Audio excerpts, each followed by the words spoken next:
Oke, Assalamualaikum warahmatullahi wabarakatuh. Waalaikumsalam warahmatullahi wabarakatuh. Oke, gimana kabarnya? Sehat semua? Alhamdulillah baik. Alhamdulillah sehat.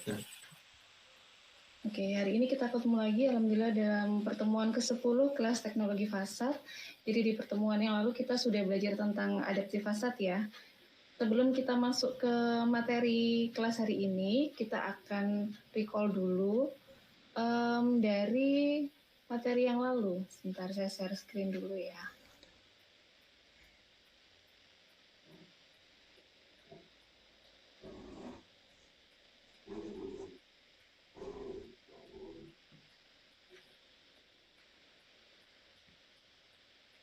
Oke, ini ada 3 buah gambar. Kalau berdasarkan dari materi yang minggu lalu, kira-kira gambar pertama masuk di responsif, gambar yang paling kiri atas ya, di sudut kiri atas ini. Masuk di responsif, interaktif, atau di biomimetrik. Ada yang mau coba jawab?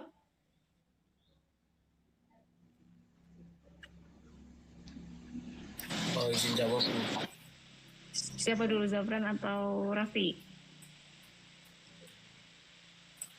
Silakan Raffi. Oke, kita di gambar pertama dulu. Gambar pertama yang di kiri itu nggih, Bu. Ya. Kalau menurut saya dari tampilannya itu masuk ke biomimetrik, Bu. Kenapa kok masuk ke biomimetrik?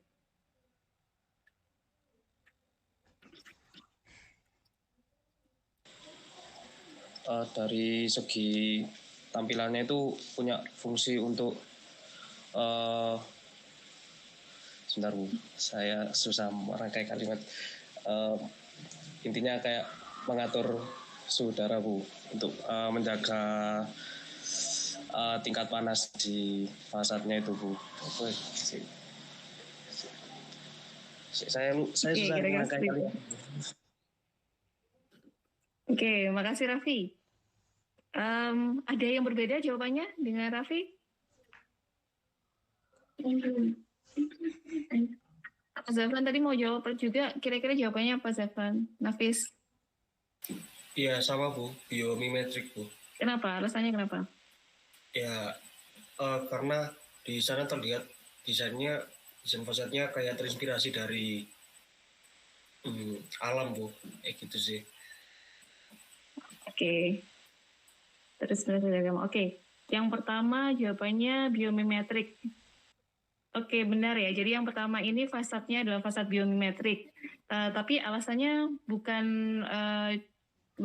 cuma itu ya. Jadi lebih dalam, sama seperti hampir benar tadi ya. Jadi kalau biomimetrik itu semua mengikuti perilaku respon semisal nih tumbuhan terhadap kondisi lingkungan. Misalnya ada cahayanya kurang maka dia akan terbuka gitu ya. Jadi akan membuka fasadnya. Tapi kalau cahayanya terlalu besar, dia akan mengecil. Jadi menyesuaikan dengan kondisi lingkungan yang ada di sekitarnya. Oke, yang pertama sudah terjawab. Sekarang fasad yang ada di tengah, gambar yang ada di tengah, kira-kira ini jawabannya tinggal responsif dan interaktif. Kira-kira yang tengah responsif atau interaktif? Yang lain ya yang jawab, bisa Reza, Raf, bisa Azin, atau Nabila. Kira-kira apa yang di tengah ini? Respons.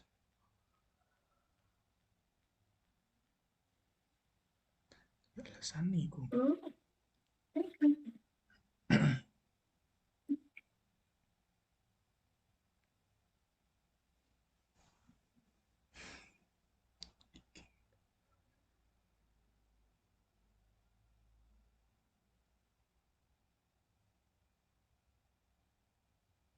Gimana? Ada yang mau jawab? Kira-kira responsif atau interaktif? Tinggal 2 opsinya. Izin menjawab Bu, itu responsif, tipe fasad responsif. Kenapa kok responsif, Reza?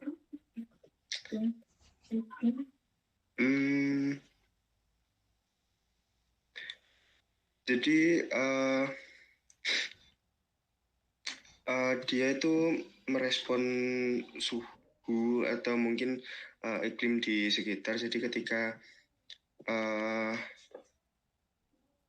jadi dia bisa melakukan sebuah perubahan gitu Bu. Jadi bisa memperbesar atau memperkecil gitu mungkin. Oke. Kira-kira yang lain jawabannya ada yang beda atau sama? Gimana Azin sama Nabila? Sama atau beda jawabannya? Sama, Bu. Sama. Responsif. Oke. Oke, jadi benar ya yang gambar kedua adalah responsif fasad. Jadi bagaimana dia merespon kondisi iklim mikro di sekitarnya. Jadi yang terakhir adalah fasad interaktif. Jadi kalau fasad interaktif ini lebih bagaimana dia menampilkan sesuatu pada fasadnya dengan bantuan peralatan elektronika gitu ya.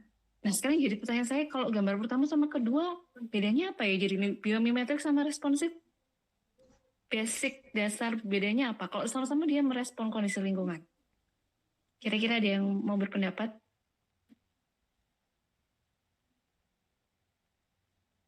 Boleh nggak yang fasad kedua itu saya masukkan ke biomimetrik aja? Atau sebaliknya, di fasad pertama saya masukkan ke responsif aja gitu? Atau ke fasad biomimetrik adalah termasuk fasad responsif atau sebaliknya? Boleh nggak kira-kira? Ada yang mau berpendapat? Satu aja sebelum kita masuk ke materi inti kita hari ini.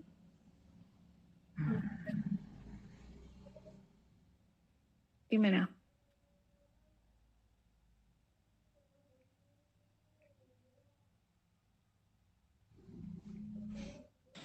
Izin menjawab boleh Bu? Boleh Raffi, silakan. Kalau menurut saya dari segi fungsinya kan memang tidak jauh berbeda antara yang responsif sama yang biomimetrik. Cuman mungkin perbedaannya ada di dari cara penggunaannya kedua jenis fasad ini Bu. Kalau yang biomimetrik ini butuh bantuan dari penghuni gedungnya, mungkin bisa diaktifkan melalui manusia yang ada di situ. Kalau yang responsif itu murni dari bentuk fasadnya Bu, sehingga nanti fungsinya nanti yang kayak untuk pencahayaan atau pengudaraan itu bisa otomatis terlaksana sendiri dari fasadnya tanpa bantuan penghuni bangunannya Bu. Oke, terima kasih jawabannya Raffi, jawabannya tepat ya. Jadi kalau responsif, secara lebih lengkapnya lagi, responsif itu merespon hampir keseluruhan kondisi iklim mikro. Kalau biomimetrik itu dia meniru, fasadnya itu meniru perilaku respon misal tumbuhan terhadap kondisi lingkungan. Misalnya ada sentuhan atau pergerakan atau sensitivitas cahaya. Tapi kalau responsif dia lebih dalam lagi atau lebih banyak lagi cakupan respon yang diberikan oleh bangunan atau skin bangunan gedung itu terhadap kondisi perilaku fasad ke respon terhadap iklim di lingkungan mikro sekitarnya, seperti itu. Oke, jadi dari jawaban yang sudah kalian berikan tadi dan respon yang kalian berikan tadi, berarti pertemuan di minggu lalu sudah bisa dipahami dengan baik. Jadi bisa saya lanjutkan ya ke materi inti kita hari ini. Oke, jadi materi hari ini adalah double skin fasad. Nah, kalau dari judulnya double skin berarti skinnya dua gitu ya? Benar nggak? Oke, coba kalian perhatikan di dua gambar ini. Di sebelah kiri itu ada dinding ya, bisa kita sebut bata gitu ya, batanya ada dua. Kemudian di sebelah kanan kita bisa melihat itu ada kaca, kemudian ada kaca di depan dinding gitu ya istilahnya. Kira-kira apakah kedua gambar ini bisa saya sebut sebagai DSF? Kita nanti ke depannya menyebut double skin fasadnya DSF gitu ya, kita singkat supaya lebih ini. Kira-kira gimana? Apakah dua-duanya ini DSF atau ada yang nggak DSF? Ada yang mau memberikan jawaban?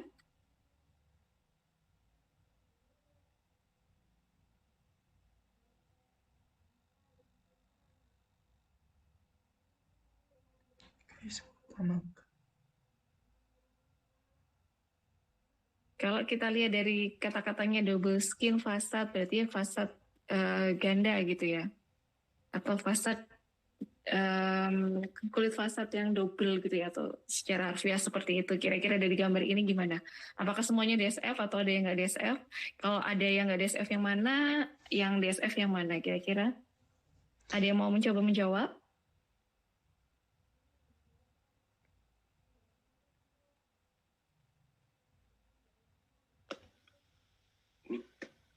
Untuk yang sebelah kiri mungkin itu bukan DSF, Bu.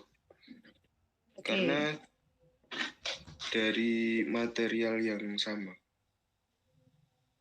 Kalau yang kanan? Yang kanan mungkin double skin fasad dikarenakan mempunyai dua material berbeda. Yang depan itu kalau tidak salah kaca, yang belakangnya itu tembok atau gimana? Kurang jelas. Oke, berarti kalau yang kiri ini bukan DSF ya, yang kanan DSF gitu ya menurut Reza Raf ya? Iya, Bu. Karena ini materialnya sama, kalau yang ini masih ada bedanya gitu materialnya gitu. Iya, Bu. Yang lain gimana? Izin menjawab, Bu. Oke, Nabila silakan. Yang kiri itu menurut saya sebenarnya sama seperti Eja. Yang kiri itu bukan double skin fasad, yang kanan itu menurut saya itu double skin fasad. Karena kalau yang kiri itu kan seperti satu kesatuan gitu ya, Bu. Jadi ya itu satu layer gitu, satu skin fasad aja gitu. Nah kalau yang dua kan setelah kaca dia ada selubung lagi, ada fasadnya lagi gitu, Bu. Jadi yang double skin itu yang kanan. Oke gitu. Oke, terima kasih Nabila. Oke, kita lihat di sini sekarang. Oke, berarti building skin itu aslinya akan dibagi menjadi dua ya, ada single skin, ada double skin. Tadi benar ya, ada beberapa pendapat dari teman-teman kalian. Jadi yang single skin itu ya udah dia di bagian luarnya atau outer skin setelah dinding yang konvensional yang ada di bangunan kita pada umumnya di Indonesia itu adalah single skin. Kalau yang double skin itu dia outer materialnya ada, jadi ada gapnya antara dinding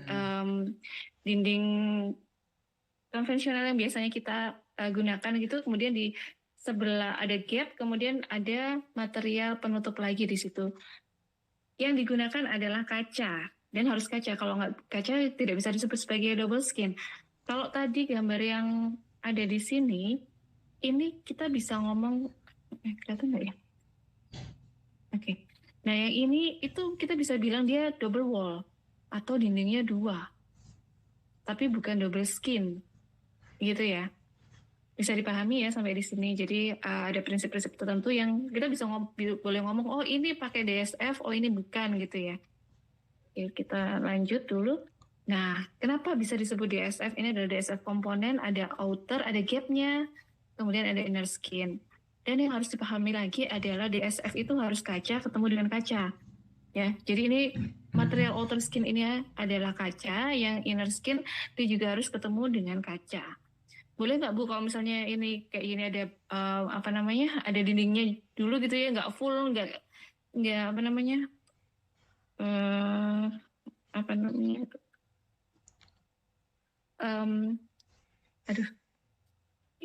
full kaca gitu loh Bu. Maksudnya ini ada dinding batanya sedikit gitu, boleh. Pokoknya dia ada kacanya. Jadi bukaan ketemu dengan kaca. Seperti itu. Itu baru bisa kita ngomong dia adalah double skin fasad. Karena kenapa harus kaca ketemu kaca? Karena nanti ada perlakuan fisikal atau perilaku fisikal yang terjadi di situ. Kalau nggak kaca ketemu kaca, kita tidak akan terjadi beberapa perilaku fisik yang seharusnya ada di double skin fasad, yang fungsinya nantinya adalah dia memberikan pengaruh terhadap suhu di dalam bangunan. Jadi nggak bisa kayak pendinginan dinding dengan tumbuhan kayak gitu. Jadi kalau misalnya nggak dipakai tumbuhan, kita nggak bisa mendinginkan dindingnya jadi nggak lembab. Kalau lembab kan biasanya cenderung dingin ya. Jadi nggak bisa. Jadi double skin itu harus kaca ketemu dengan kaca dengan gap tertentu. Seperti itu. Sampai di sini dipahami ya? Oke, saya lanjut dulu. Nah, ini ada beberapa plus minnya atau pros con double skin facade. Dari sisi akustik, dari heating cooling energy, biasanya double skin facade ini masih banyak dipakainya itu di luar negeri, memang di negara yang 4 musim. Kemudian ada room climate-nya, ada shading-nya, ada yang pakai shading, ada yang nggak pakai shading di bagian gap-nya. Kemudian untuk operable window-nya, jadi double skin facade itu masih memungkinkan kalau kita di bagian ini tadi. Nah, di bagian ini bisa nggak Bu dindingnya ini jendelanya dibuka karena di depannya ada kaca lagi atau kulit lagi, bisa. Jadi DSF ini masih mengizinkan dia untuk jendela yang ada di dalam ini masih difungsikan secara sesuai fungsinya. Misalnya dia gantung atas bisa dibuka gitu ya, misal. Atau dia geser, jendelanya masih bisa dibuka dan itu nggak menghalangi fungsi jendela pada aslinya, fungsi asli jendela. Oke. Kemudian untuk lighting dia tetap aja allow cahaya atau mengizinkan cahaya untuk masuk ke dalam ruangan. Kemudian ada untuk fire, keuntungannya dia sebagai perangkap ya. Jadi api kalau terjadi itu nggak merambat, jadi kayak perangkap gitu. Jadi dia ditahan, di hold di situ gitu. Kalau untuk double skin facade ini, oke. Tapi dia tetap ada di sini ya. Nah ini untuk akustik dia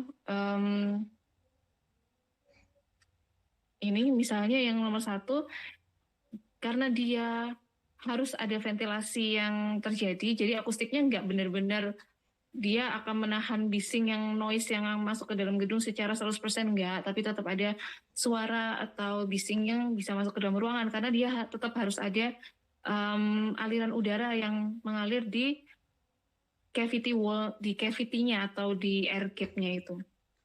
Itu salah satunya seperti itu ya. Nanti yang lain bisa dibaca sendiri di sini. Kemudian ini klasifikasi DSF, ada box window, ada soft box, ada koridor dan multi-story. Oke, yang pertama ada box window facade. Ini istilahnya dia DSF-nya satu-satu. Misalnya di sini ada bangunan seperti ini, dia akan dipasang satu-satu dengan sekat vertikal dan horizontal. Jadi dipartisi atau dibatasi dia secara vertikal horizontal sampai bentuk seperti box, seperti itu. Kemudian ada soft box. Dia per jalur vertikal seperti ini, masangnya seperti ini. Nah, dari lantai ini ke atas.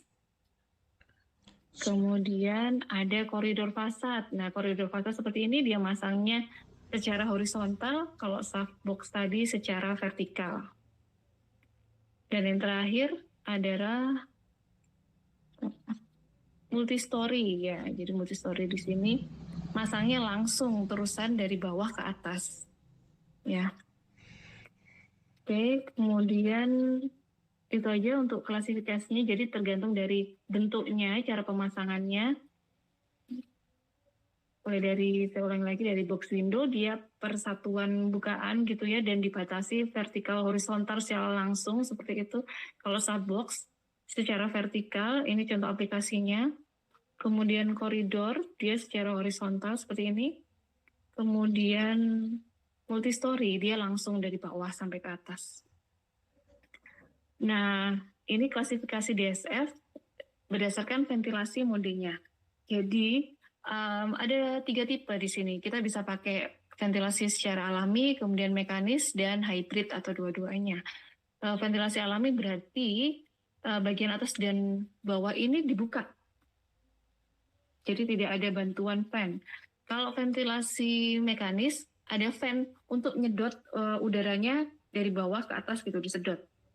Kalau hybrid, secara mekanikal juga, jadi kalau misalnya udara nggak bisa naik secara alami, dia baru ditarik atau fan-nya baru digerakkan, itu hybrid. Yang seperti itu. Intinya adalah harus ada pergerakan aliran udara dari bagian bawah ke atas. Gitu. Fungsinya apa, Bu? Kita bahas di slide berikutnya. Jadi ini adalah physical behavior atau perilaku fisik yang terjadi pada double skin facade. Intinya mengapa kok double skin facade ini dipakai tapi bisa mendinginkan suhu di dalam ruangan. Secara logika, kalau kita pasang bangunan dengan bukaan kaca yang lebar, itu kan pasti bangunannya panas ya, karena ada radiasi matahari yang masuk ke dalam situ. Itu berasal dari heat transfer. Ada heat transfer yang terjadi di dalam ruangan DSF itu. Yang kedua ada thermal buoyancy atau stuck effect. Jadi stuck effect inilah dia yang membuat adanya aliran udara bergerak dari bagian bawah yang dingin ke bagian atas. Ketika adanya aliran udara yang bergerak itu, jadi dia akan memanfaatkan seperti ini ya. Jadi kalau saya ambil secara ini, nah aliran udara gerak dari bawah ke atas ini. Ketika udara bergerak, dia akan mendinginkan lapisan bagian dalam di sini. Jadi itulah kenapa double skin facade ini dia bisa membuat aliran udara, suhu udara di dalam ruangan, maksud saya itu dia bisa lebih dingin daripada yang ada di luar. Jadi fungsinya seperti itu. Malah harus kaca dengan kaca, karena supaya dia panas. Kalau panas akan terjadi ini tadi, physical behavior yang ini ada heat transfer dan stuck effect. Ini terjadi karena ada panas yang terjebak di dalam gap itu yang memancing adanya pergerakan aliran udara yang tadi saya sebutkan.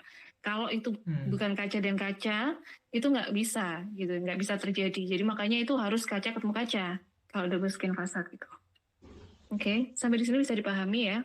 Ini prinsip dasarnya. Ini kita lihat bisa nggak ya?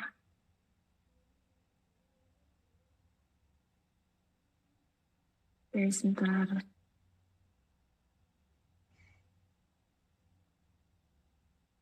Saya stop sharing dulu, kita lihat videonya ya.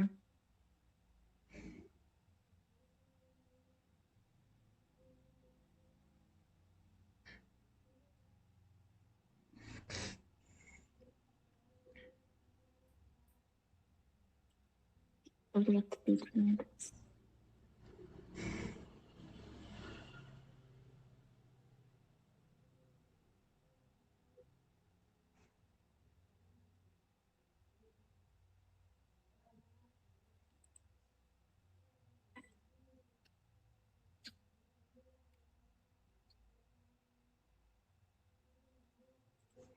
Oke, sebentar.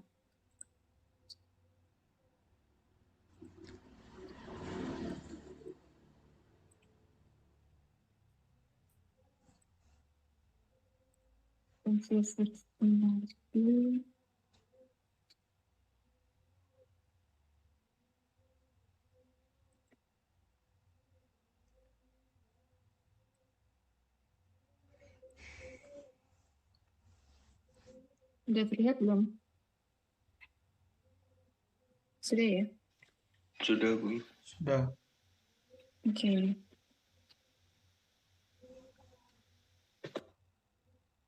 Jadi ini video singkat tentang prinsip kerja double skin facade. Mungkin saya coba.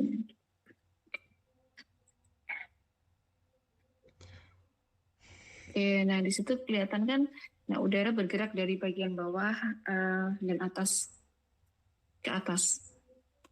Nah ketika udara bergerak dari bawah ke atas, angin atau udara yang melewati lapisan bagian dalam atau inner skin itu yang berfungsi untuk mendinginkan ruangan yang ada di dalam bangunan, seperti itu.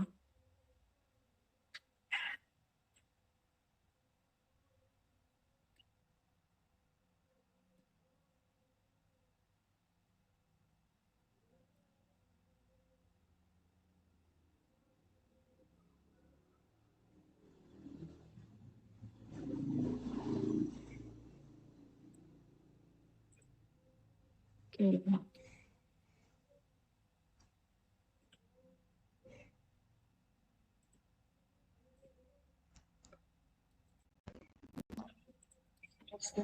Untuk materinya kan.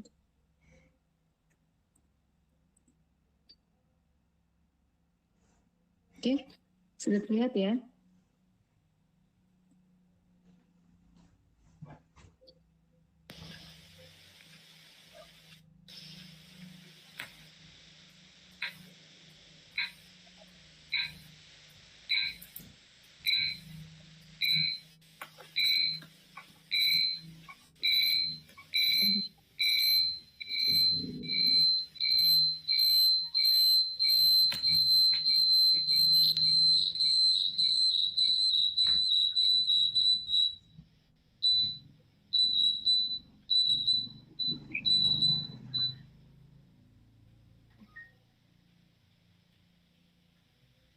Oke, sudah terlihat belum? Sudah, Bu. Sudah. Oke, kita lanjutkan. Ini adalah glazing material ya yang dipakai di DSF. Jadi karena tadi DSF itu harus kaca ketemu sama kaca, ya. Jadi material yang dipakai di sini material utamanya adalah kaca, gitu ya. Ada beberapa jenis kaca yang biasa digunakan. Ini adalah saya dapat dari jenis-jenis kaca yang biasa dipakai di konstruksi bangunan. Ada annealed glass. Kalau kita biasanya nyebutnya kaca bening, ya. Jadi annealed glass itu adalah kaca bening. Ini proses kaca bening itu bagaimana dia diproduksi. Kalau kaca bening itu produksinya dia didinginkan secara bertahap. Jadi nanti kacanya jadinya bening, tapi dia untuk kekuatannya nggak begitu besar seperti kaca yang lain. Yang kedua tempered glass. Kalau tempered glass ini dia dibuat proses produksinya dengan pendinginan yang cepat. Jadi dengan proses pendinginan yang sangat cepat gitu, tidak bertahap pelan-pelan gitu, maksudnya langsung didinginkan dari suhu udara yang sangat tinggi. Makanya dia jadinya tempered glass. Kemudian kalau reflektif itu ada coatingnya. Ya, jadi kalau kita lihat beberapa bangunan itu kalau kita ngaca gitu dia bisa memantulkan bayangan kita, itu reflective glass. Kalau laminated ini warna, dia berwarna. Jadi ada lapisan, kita ngomongnya PVB atau plastic polyvinyl butyryl, dia yang ada diletakkan di antara lapisan kaca gitu. Kemudian yang terakhir ada low E glass. Jadi low ini sama sebenarnya seperti laminated, cuman dia lapisannya fungsinya memang untuk mengurangi emissivity gitu ya. Jadi supaya panasnya nggak masuk banyak-banyak banget gitu ke dalam bangunan. Oke, sampai di sini ada yang mau ditanyakan dulu? Ada yang mau didiskusikan dulu mungkin? Izin bertanya, Bu. Silahkan. Sebentar, saya nyalain dulu speakernya. Oke. Izin bertanya, Bu. Azin apa Zafran ya? Azin, Bu. Azin, Azin. Silakan Azin, namanya sama-sama Muhammad awalnya. Ya, di materi tadi dijelaskan kayak pembagian bentuk dari DSF-nya sendiri, mulai dari box, terus Ini ya? apa? Yang box, terus kemudian shaft sama ini koridor sama dan yang multi-story. Nah, dari perbedaan keempat fasad itu, dari keefektifan sama kayak perawatannya itu apakah berpengaruh jauh atau cuma sedikit gitu, Bu? Terima kasih. Oke, terima kasih Azin. Ya emang kalau dilihat dari segi perawatannya, yang paling ribet yang fasadnya satu box window, ya. Karena kan dia detail gitu ya, satu-satu, kemudian ada sekatnya langsung vertikal horizontal per box ini, jadi dia dijajar gini.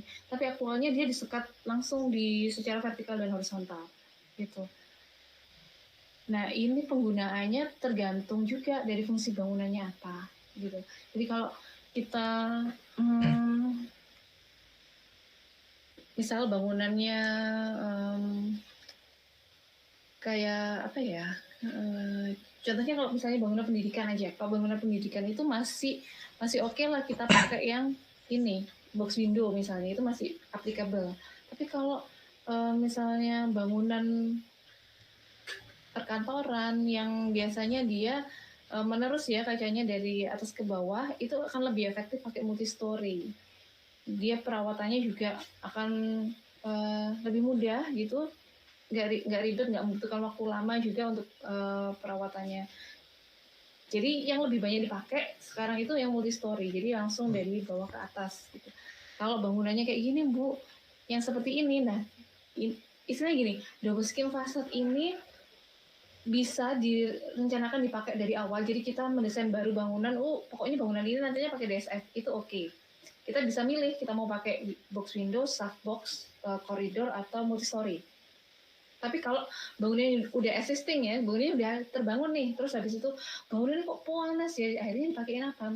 Ini salah satu strategi yang bisa diaplikasikan yaitu DSF. Nah kita lihat dulu bangunannya kayak apa. Nah kalau banyak kolomnya kayak gini, kita misalnya mau pakai box window, ini juga nggak efektif. Karena kan ketatap kolom yang sisi partisi sebelah sampingnya. Jadi ya kita pakai yang softbox aja, langsung dipasang per jalur kolomnya itu gitu. Kalau misalnya yang ini, saya nggak mau jarak antar kolomnya masih oke, masih bisa langsung banyak, kita pakai yang koridor. Jadi kalau misalnya kayak gini ya udah kita pakai ini. Kalau kita pakai yang koridor juga nggak mungkin karena per ini kan per kolom ini jaraknya juga agak rapat gitu ya. Jadi seperti itu, Azim. Gimana kira-kira? Oh iya, berarti balik lagi tergantung dari fungsi sama struktur bentuk bangunannya gitu. Iya, jadi kalau semuanya itu bisa kita pilih kalau kita merencanakan dari awal.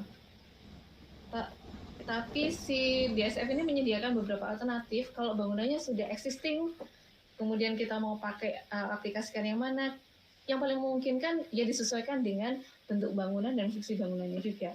Tapi yang paling kita lihat ya bangunannya apa ya, kalau kayak gini ya cocoknya softbox gitu. Kalau misalnya kita mau pakai DSF seperti itu. Oke, ada lagi yang mau ditanyakan?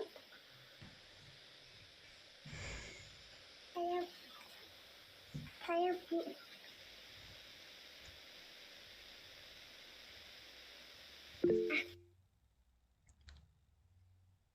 Nafis ya sekarang ya? Iya, Bu. Izin silakan. bertanya, Bu. Iya, izin bertanya dari material-material kaca yang udah dijelaskan tadi di akhir materi, Bu. Itu kan ada macam-macam.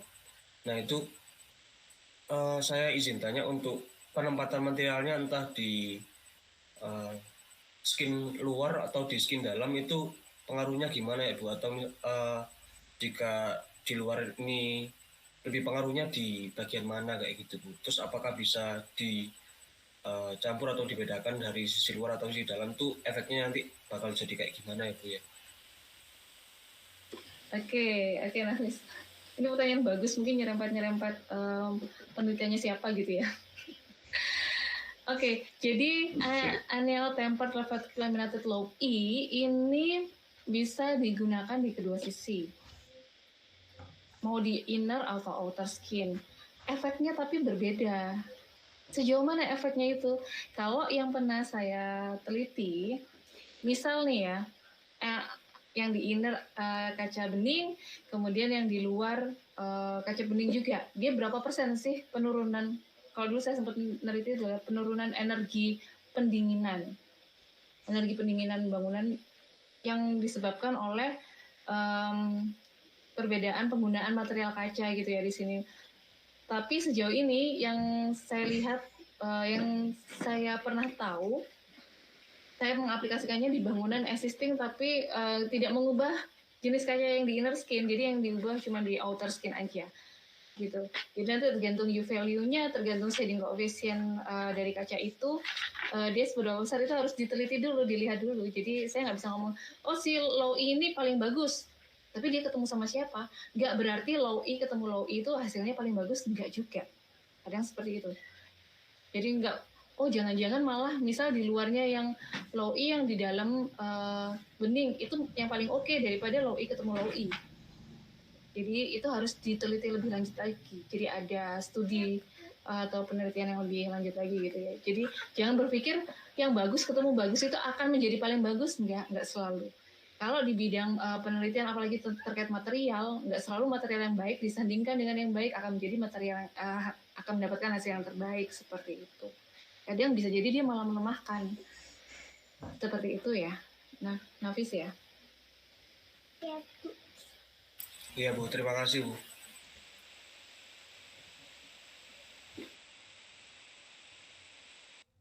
Oke, kira-kira ada yang mau disampaikan lagi atau ditanyakan dulu sampai di sini? Sudah.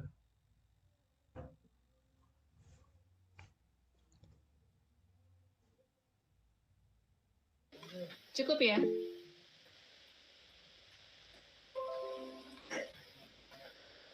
Oke, kalau cukup kita akan refleksi dulu dari apa yang sudah kita pelajari hari ini. Sebentar, saya stop sharing dulu.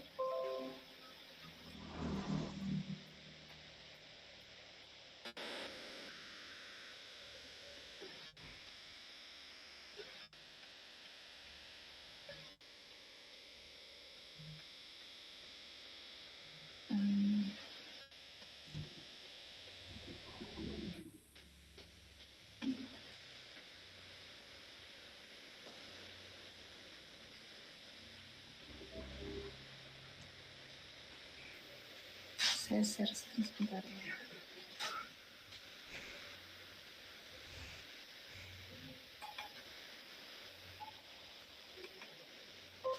Kelihatan nggak ini? Kelihatan, Bu. Oke, ini ada sedikit kuis.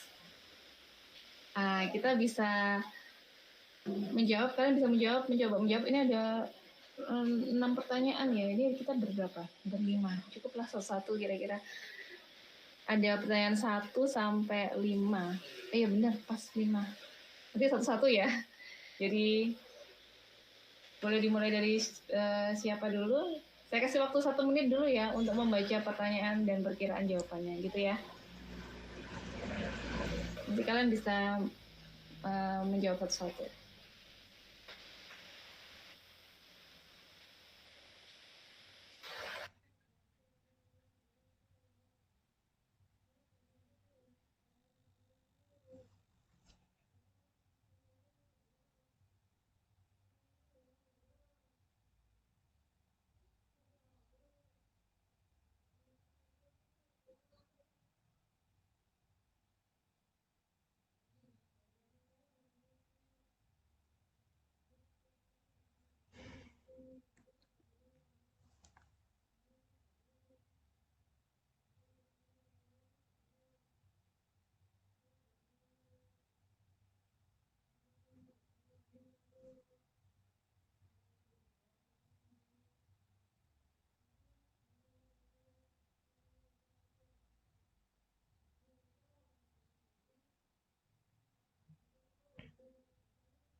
Sudah? Bisa dimulai untuk menjawab kuis?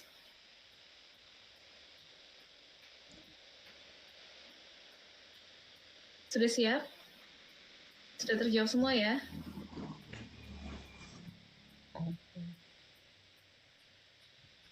Oke. Oke, kira-kira nomor 1, siapa dulu nomor 1? Nomor 1, penggunaan bantuan peralatan mekanis untuk pergerakan udara dalam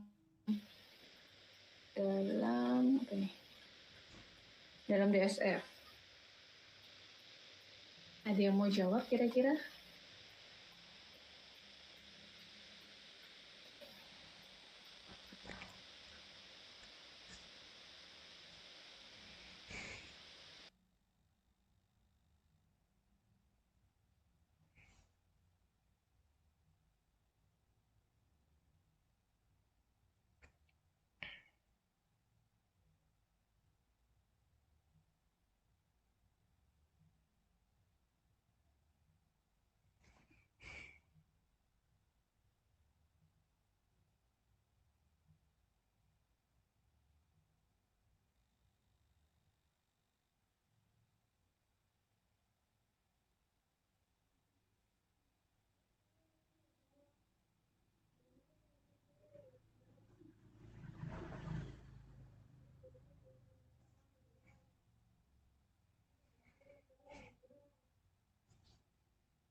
Silahkan yang mau menjawab nomor 1.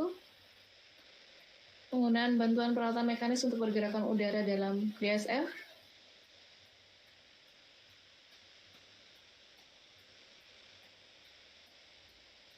Apa tadi?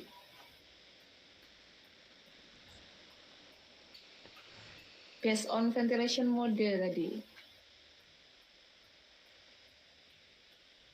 DSF klasifikasi tadi berdasarkan ventilasi mode ada berapa tadi?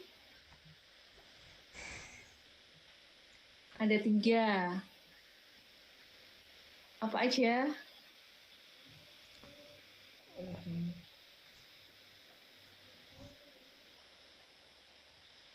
Ayo, apa aja tadi? Klasifikasi DSF berdasarkan Mechanical nggak? ventilasi ada 3 tadi. Ada yang mau jawab? Mechanical. Apa? Raffi ya tadi?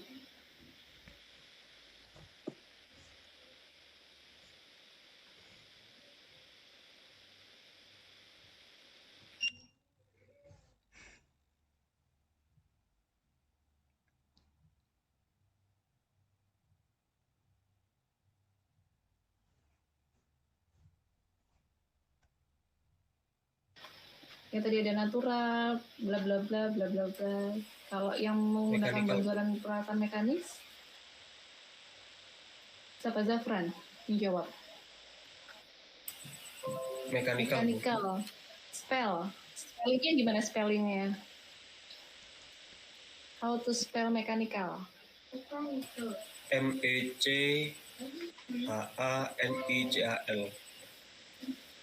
Oke, yang pertama adalah mechanical, betul ya. Jadi penggunaan bantuan peralatan mekanis untuk pergerakan udara dalam DSF adalah mechanical. Yang kedua, perilaku fisik yang terjadi pada DSF akibat adanya perbedaan suhu dan tekanan udara yang tadi sudah saya sampaikan. Kalau nggak ada ini dia nggak bisa gerak gitu, jadi nggak ada perilaku fisik yang ini. Kira-kira apa? Tadi ada 2. Ada heat transfer, kemudian yang satunya lagi apa tadi?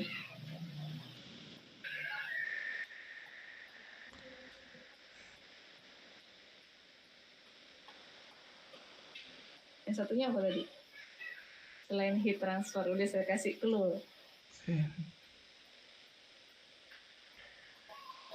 Dia akan membuat adanya aliran pergerakan udara, even dalam kondisi nggak ada angin sama sekali. Jadi dia hanya menggunakan perbedaan suhu dan tekanan udara. Yang kita dulu, anginnya gerak dari bawah ke atas. Ayo, apa tadi?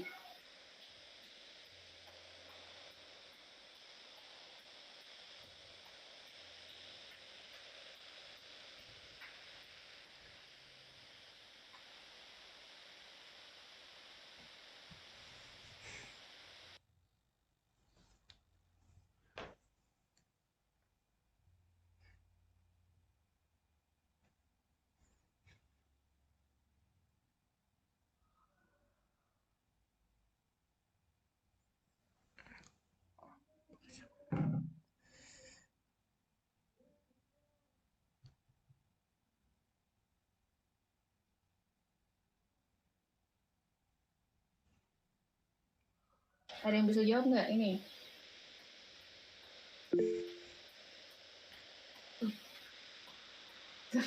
Nafis tadi udah jawab ya kayaknya. Saya kasih kesempatan buat temen yang lain dulu ya. Kira-kira apa?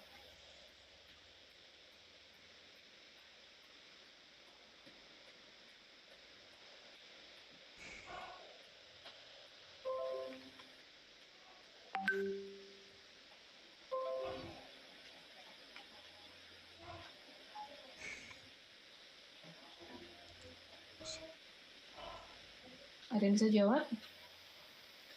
Tadi apa aja? Perilaku fisiknya cuma 2 tadi, ada heat transfer dan yang satu ini, yang terjadi akibat adanya perbedaan suhu dan tekanan udara.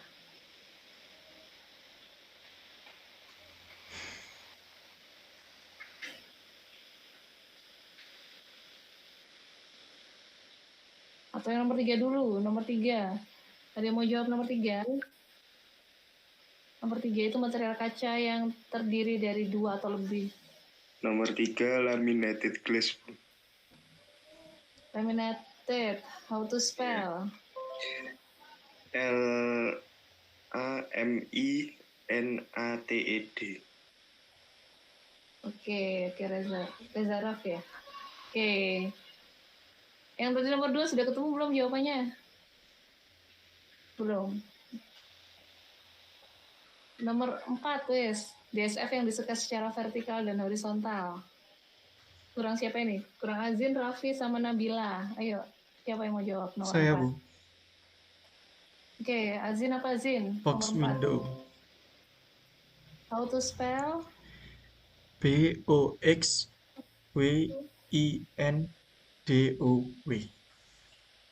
Oke, tinggal. Oke, makasih Azin. Yang Iya. berikutnya nomor 5, DSF yang dengan bagian yang terhubung secara vertikal. Aceh. Nomor 5 apa? Box, Bu. Raffi. Bu, Raffi, saya silakan Raffi. Raffi duluan ini angkat tangan nih.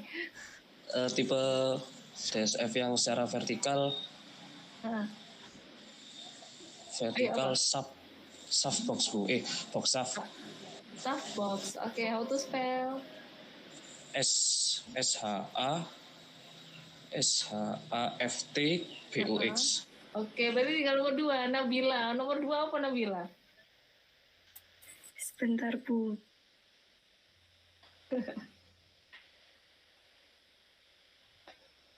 Mau butuh bantuan nggak teman-temannya? Apa Nabila?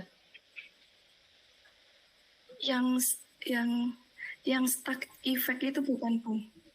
Stack effect. How to spell Nabila? Tapi itu kan yang stuck effect kan yang dalam kurungnya ya, Bu. Iya apa? Spellnya gimana? Spell stuck effect-nya, Bu. Ya. Tulisannya gimana? STACK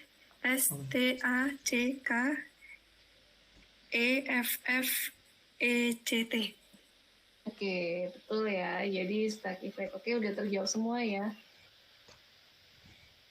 Oke, good. Kita stop sharing dulu. Sebentar ya.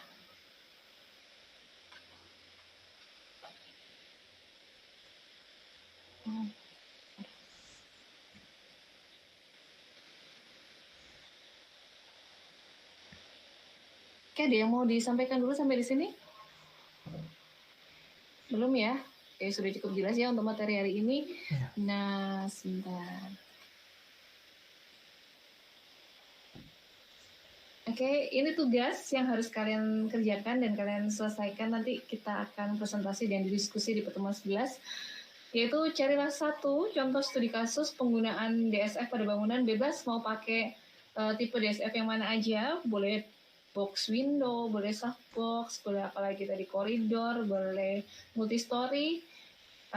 Yang harus ada pada materi presentasi minggu depan adalah deskripsi objeknya, fungsi bangunannya apa, tipe yang dipakai seperti apa, kemudian jenis material yang digunakan untuk kacanya baik di inner ataupun outer skin, gapnya berapa, kemudian sistem ventilasi yang digunakan, kemudian yang terakhir adalah pengaruh DSF pada penggunaan energi bangunan atau suhu di dalam bangunan. Jadi boleh nanti bangunannya itu cuma dia nyebutin, oh ini berpengaruh pada pengurangan energi pada bangunan atau beban energi pada bangunan, jadi berkurang berapa persen.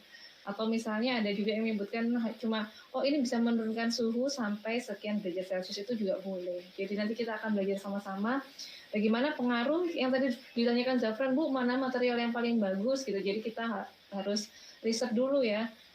Dan dari sini nanti minggu depan kita bisa diskusi bareng, kita bisa tahu jadi seperti apa aja sih jenis-jenis DSF yang diaplikasikan pada bangunan, kemudian pengaruhnya seperti apa, seberapa besar pengaruh penggunaan material atau kombinasi material di inner dan outer skin-nya, gap-nya berapa terhadap penurunan beban energi ataupun suhu di dalam ruangan.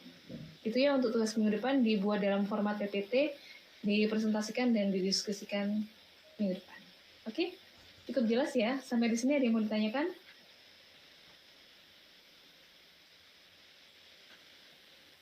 Ya, Bu. Sudah Dari cukup. saya. Oke, yang lain cukup? Zafran, Cukup, Bu. Raffi, Adila. Cukup, Bu.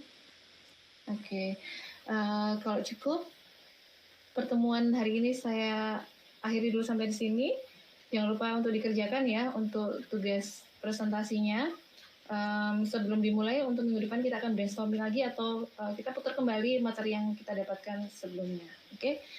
Saya akhiri dulu pertemuan hari ini. Sampai di sini. Terima kasih. Assalamualaikum warahmatullahi wabarakatuh.